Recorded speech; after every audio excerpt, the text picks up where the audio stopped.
Hey everyone, welcome to another edition of Caravan of Garbage with more garbage hosts. I'm Sal. I'm Ben. From our channel Comic Pop, TMNT2, The Secret of the Ooze, which is the movie we're talking about today. The last time I saw Secret of the Ooze was probably in the late 90s. Watching it again, ow.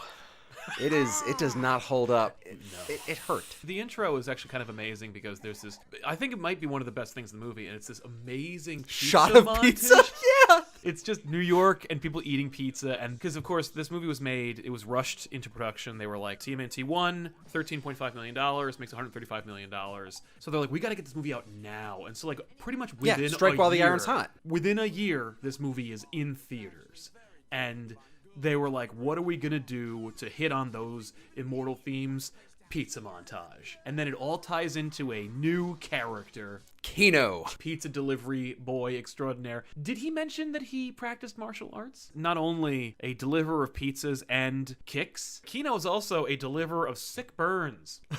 Yeah. He torches these three girls who make fun of him. He offers to take them out. They tell him, he's a loser. He's like, dream on. Yeah, dream on. Well, when I dream, I'll dream of something thinner. Wow! Those girls will remember that.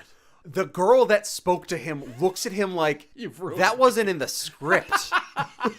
On my list, this checks off the first time that the turtles fail to be ninjas. They also fail at using any of their weapons in this fight. Well, Leonardo does use his swords. He does technically to stick them into the ceiling and then make the guy who's swinging at him with his bow staff miss. Yeah.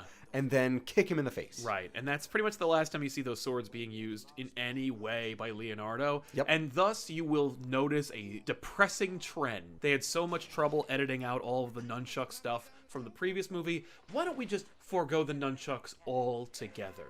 So Michelangelo has a sequence where he fights a guy and he doesn't use nunchucks, but instead he uses, I believe he calls them combat cold cuts.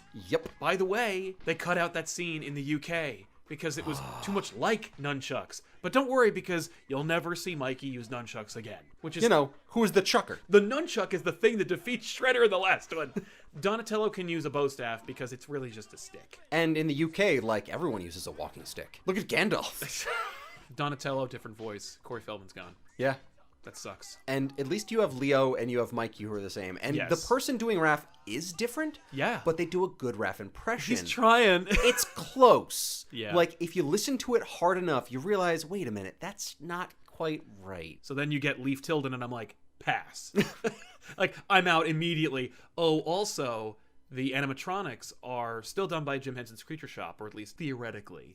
They're close. Now, this is the thing. Yeah. I remember Turtles 3. And Turtles 3, the turtles look like hot garbage. Everything. Splinter's the most egregious in 3, but we don't want to focus too much on 3. But, like, exactly. Yes, it's so bad. I think it's the eyes. It is totally the eyes. The animatronics are actually a little more complicated in 2 than they were in the previous one. They upgraded them a little bit so they could be more expressive. That was a mistake. And the thing was that the eyes could be more cartoony. They could, like, bug out. And that was really the killer of the look. Another big casting change. Oh my god, yes. And you have to have the guy who says, wait a minute, April O'Neil? Just in case the audience is so confused that Paige Turco has replaced Judith Hoag. And you're like, yeah, that's not even close. You're like, that's not April O'Neil. No. Apparently, in the previous movie, she went to the producers because she was complaining about how there was really too much violence, and she really didn't like the 6-day work week. So the producers were like, oh, okay, cool. And they just cut her out. Too violent? They're ninjas. When April O'Neil comes home, we need to know she's been grocery shopping. So how do we do that? Baguette in the paper bag. Also, when does this take place? This was a very confusing thing for me. Like the next day? Apparently, a year later? Because her apartment is such a mess, and they've ordered so many pizzas that if it was the next day, that's impossible. Well, also, her apartment burned down in the last one. So within the span of like 24 to 48 hours, she got a new apartment, filled it with stuff. Yeah, furnished moved the turtles in. But they can't have been there a while. Because Shredder is in the garbage. I know! Casey's gone. I know. Again, parents groups, they didn't like the fact that there was a scary masked adult using sporting equipment to hurt people. So Well, they were that's like, believable. We'll just cut him right out. Because they also have Raph mention that Shredder falls into a garbage truck. They don't mention the fact that Casey Jones crushed him and killed him. casually murders a man. His armor is bent and broken, so it bent steel, but his flesh and his bones are fine? Well, we know that he was hurt because when he emerges at the new Foot Clan lair, which is a horrible set. I call it the trash base. The trash base. Where the walls are made of tires. Tires and old car parts. It's just a junkyard. Is it like thematic? It is a junkyard, but I was thinking like, yeah, it's like a trash yard. He has no face mask. Well, this was the fallback. Yeah. Like, one of the Foot Clan says... Oh, like, they even say, like, this oh, is a yeah, backup? this was the fallback plan. Like, when the team got dispersed. Like, this is all of us? Is like, yeah, everyone else must have gotten picked that's up. right. Tetsuo talking. I'm sorry, Tatsu. Tatsu, yes. Kaneda! That was a mistake. No, Tatsu talking is a mistake. Yes. I like it when he said 2 words the whole movie. All he did was just clear his throat. Because it's someone dubbed over him. Yeah. It's a different voice actor. Both it's he not and the Shredder guy. are dubbed. But they point out that his face is mangled. Yes, and I heard someone say that. His face. And I'm like, never see okay, it. you're dead. Right. Oh my god, what's wrong with your face, Shredder? But we never get to see his cool new face. Nope, it's covered up by a mask the entire movie. It's shadow, then mask. You'd think that's a big setup, because Shredder's whole motivation in this movie is, I want to kill the turtles. The Foot's trying to survive. They fall back to the new lair. They want to like grow the gang back again. And he's like, well, as long as it all feeds into my kill the turtles plan, I guess I'm along.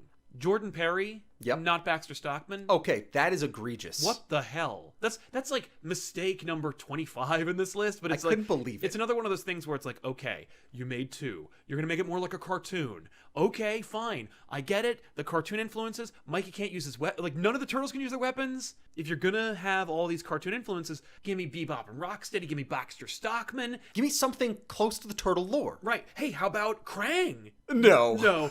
But instead we have David Warner. Poor David Warner. He did such a good job with such a terrible script. Every moment he's in this movie, I look at his face and I'm like, there's no way he is enjoying himself. The canister of ooze in the first movie just says radioactive waste it does not something else. Doesn't say TGRI. It also doesn't have any clear plastic or glass in it. No. It's just metal the whole time. Oh, yeah. Yeah, that's what we call a retcon. And look, TGRI, I put it together. Yeah. In the comics, it's called TCRI. Okay. And in this, it's called TGRI. Yeah, Techno Global Research Industries? Yeah, that's right. Very, very good. And the other one, it's Techno Cosmic or something like that. The idea, it was the implication of the comics with TCRI was that it's secretly a company that's made and run by aliens. Again, like, the fact that Jordan Perry isn't Baxter Stockman and then isn't going to turn into a fly, lame. Well, especially because it makes sense. A Dark Crystal-esque fly man? And you know David Warner, he's no stranger to prosthetics. He was in very true. 25 episodes of Star Trek as 25 different characters. He would definitely have worn a fly costume. So TGRI is a crappy company, and the ooze is a byproduct of their other illegal activity? Yes. Or I remember him explaining it to the turtles one time, like how they came about it. And it just sounds like it was a weird mixture of events. Like they were disposing of chemicals and things got mixed. If you look at the scene where they're in the TGRI lab, when the turtles break in to find out what's Power going Ranger on. set? Yeah. Yes. It looks like there's a meteorite in the middle of this little pyramid. And I thought to myself, is it supposed to be like extraterrestrial in nature? I didn't even think of that when they're throwing the ooze canister for no reason whatsoever. You know, you got all the foot soldiers, and they all look like the same, but there's also this one fat foot soldier. Oh, Did you yeah. notice him? Because he catches it. the canister. Why is there a fat foot soldier? Like, and he's the one we're gonna focus on. Well, it goes against ninja training. Like, you have to exercise, man. No, I'm the linebacker. I guess that's what the idea was there. It was just very distracting. As a kid, I might never have noticed, but as an adult, I'm like, what's up with the guy who skipped every day? The foot soldiers used to be teenagers, Yes. and now apparently they're adults. It does hilariously feed into the idea that we'll take anybody now. We've run out of people. Oh no. Maybe a little thicker on the middle, but you know he's got good heart. There's another fat foot soldier. I thought it was the same fat foot soldier, but when Kino finally gets entry to the Foot Clan. Yes. After auditioning. Do you still like the bell test? Have Yes. you seen it again? The bell test is fantastic because not only does Raph actually be a ninja and is not seen. Right. They time it, and he says, like, you got 15 seconds, go. And it's actually when 15 you seconds. actually time it, it's just shy. It's like 12, 13. But it's not like those movie tropes where they're like, the bomb's going to explode in 10 seconds. And then a minute and a half later. Precisely. Yeah. No, this is actually like almost 15 seconds. And he comes in and just does it all, and they're amazed. But that recruiter, why don't you just have him be on the street in plain clothes? Yeah. Why did you have to give this other New York accent guy the part? I don't know. And you've got these 2 Foot Clan soldiers training in the background with sticks, Oh my God, they're just tapping, bopping them together. And there's the fat foot soldier watching him. Yes, he's just like, yeah. I did enough. Okay, I know you guys are doing a good job. Yeah, keep it up. Doing a couple of reps. And the recruiter looks to the left as if he sees them, and then he's like, anyway, you'll probably want to get a gi and get training. And he leaves like he's disappointed. Like, the Foot Clan used to mean something. Oh my God. I like that theme that, like, they're ashamed. They're, like, all crappy. Yeah, like the ones who were there, the original Foot Clan soldiers, like, this oh is my what we've been God. reduced to? What am I Might as well just doing? deliver pizzas. Right, exactly. The pizza delivery guys are better ninjas than the foot soldiers. Yeah.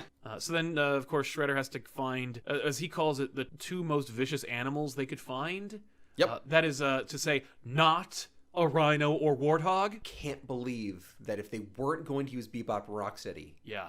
they didn't just get an alligator. And Right. the joke is that there's an alligator in the sewers. Yes, and you could have got another callback to the cartoon. Leatherhead could have been in that. Hoka and Razar, who suck. Like, they're awful. They're awful in every way. We'll get into why in a minute, but I also wanted to mention that, this had Jim Henson's Creature Shop involved. Apparently, Brian Henson didn't have anything to do with this movie because they didn't bring in the director from the last movie, who he was friends with and worked on The Storyteller. Okay. He directed 3 different episodes. So, like, Brian and the other director had a rapport. And See, that's funny because I see Toka and Razar, and I think to myself, this looks like The Storyteller. Right. They're cartoonish. They do look super cartoony. Okay, so Razar is the snapping turtle and Toka is the wolf. Yes. Razar looks okay. Maybe it's because they know how to make turtles. Though But he looks he's nothing like them. very different. By the way, stupid. You have a snapping turtle, and it uses its beak one time the entire movie to take down a freaking street lamp. It's too like violent. a telephone pole. Too violent. You couldn't have it snap Donnie's staff in half Right. or something? Right? No. No. Toka looks awful. Oh, he is a joke. You're telling me that's a wolf? Right. No, that's not even a werewolf. That's some dopey monster with Yeah. a big underbite and, like, stupid googly eyes. Yeah, he does technically move his mouth, but I would say it's almost a baked-in expression. You could feel Jim Henson's lack of interest / involvement in this movie, and it is especially evident in Toka and Razar. Though I would say, if it was Bebop and Rocksteady, I would love to see that. Yeah. I would love... Well, I want Bebop and Rocksteady, but I want Bebop and Rocksteady that aren't dumb. You mean like in the other Ninja Turtles 2? No, they're great. Oh, like in the cartoon? Yeah, I'm just talking about Toka and Razar. They're idiots. Yeah, well, they're They're babies. designed that way. What'd you expect? Them cutting out quoting Macbeth? I like that line. It's a great line. It's a good line. But he's just like, look, all right, they're idiots. Mm-hmm. But they're infants. What did you want? Yeah. No, but the mama scene, that was what it was. When they say mama, It's so sad. and they're like hugging Shredder, I'm like, okay, so no one's going to leave this movie with their dignity. No. Least of all, Shredder. Oh, yeah. Shredder has no plan.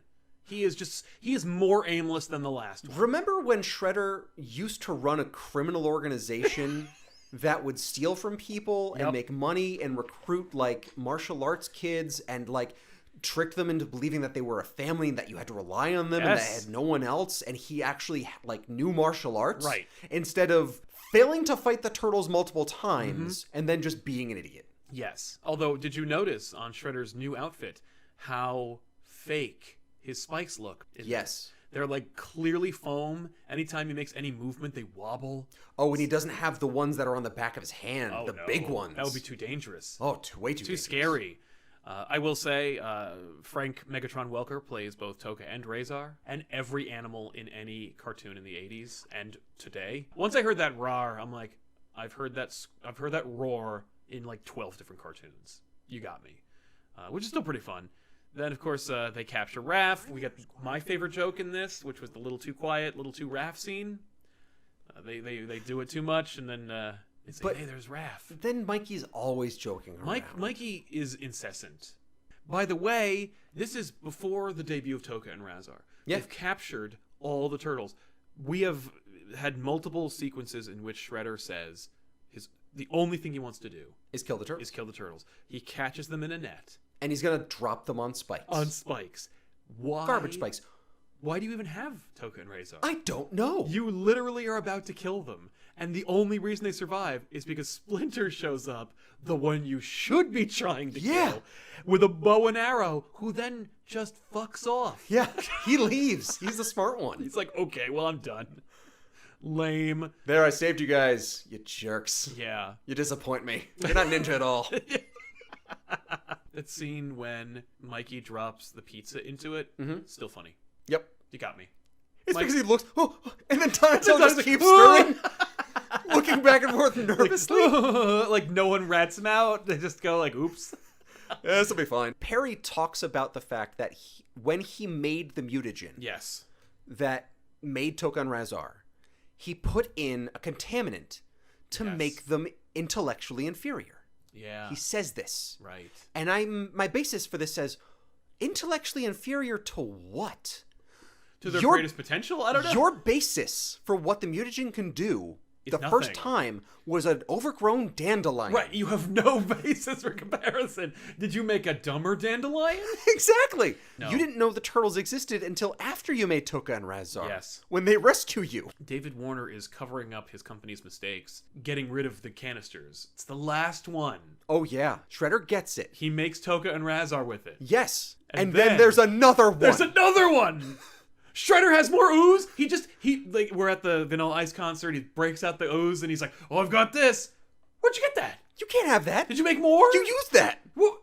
And it's in its own container. I'm like, what? The only explanation is that David Warner didn't use that ooze. Yeah. He created more. Right. In the junkyard. But there's no scene where he does that. No. It doesn't make any sense. It's a lie. Shredder stays on stage, holding the canister, while Kino breaks in, makes a shitload of noise, runs through the crowd, yells, "Excuse me," like the Red Sea. He flips onto stage and then kicks the canister out of Shredder's hands. You weren't paying attention? Yeah, he's a dope. Perry mentions that Toka and Raz are essentially infants. Right. The turtles are fighting children? Right, that's kind of complicated. It's really weird and muddies the water for me. That's kind of sad. I don't know if I like this. Yeah, that makes me sad. Okay, can we talk about how terrible Vanilla Ice is? Yeah, let's just take a minute. Vanilla Ice is awful. They play one of his songs on the boombox in the beginning of the movie. Yes, they do. To be like, guess what's coming later? Oh, you don't know. It took, according to the internet, 30 minutes to write the Ninja Rap song. Yeah. No, I totally believe that like, because it's not inspired whatsoever. It took that long?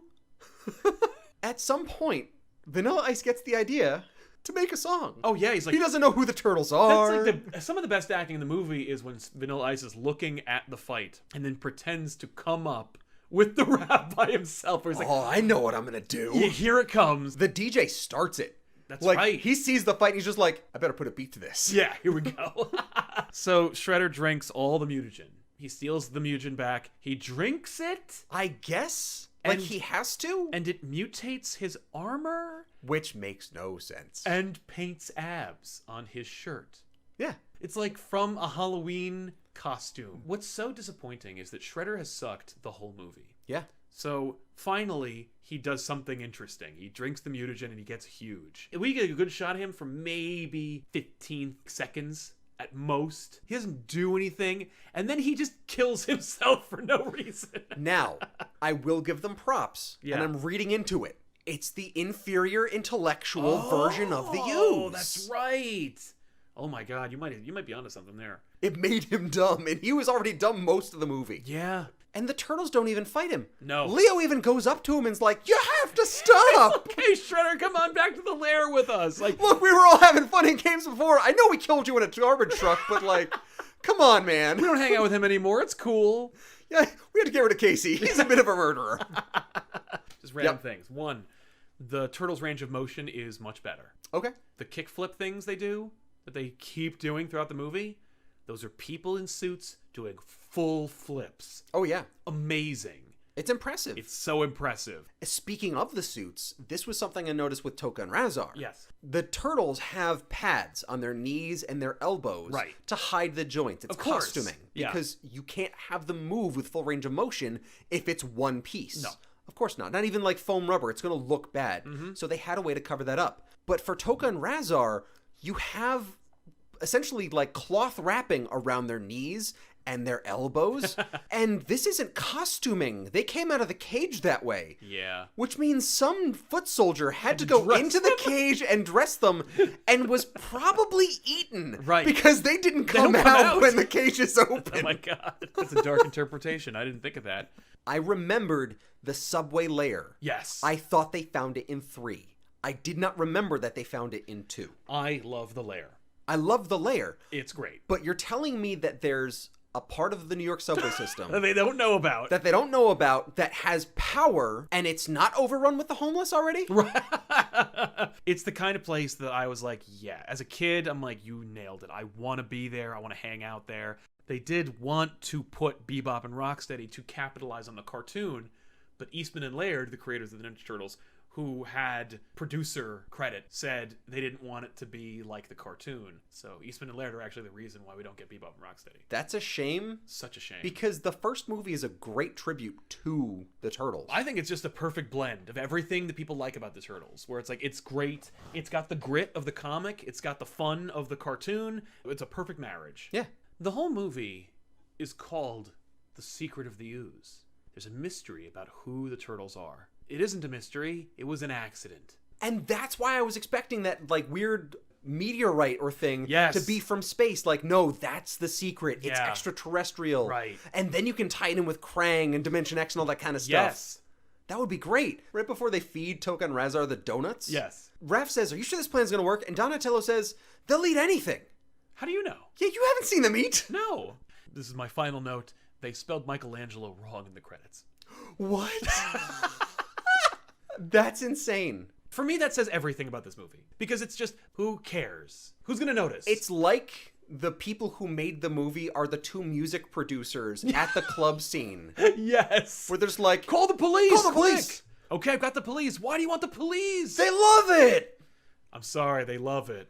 It's still fun to watch. It's really a shame that it's supposed to be funny because it's a joke rather than it's actually funny. Yeah. Here's a couple of fun tidbits about this movie that maybe you didn't know. Professor Perry was going to be an Ultram, which was what the comic book design for Krang was, but they cut it out because they didn't want it to be confused with Krang.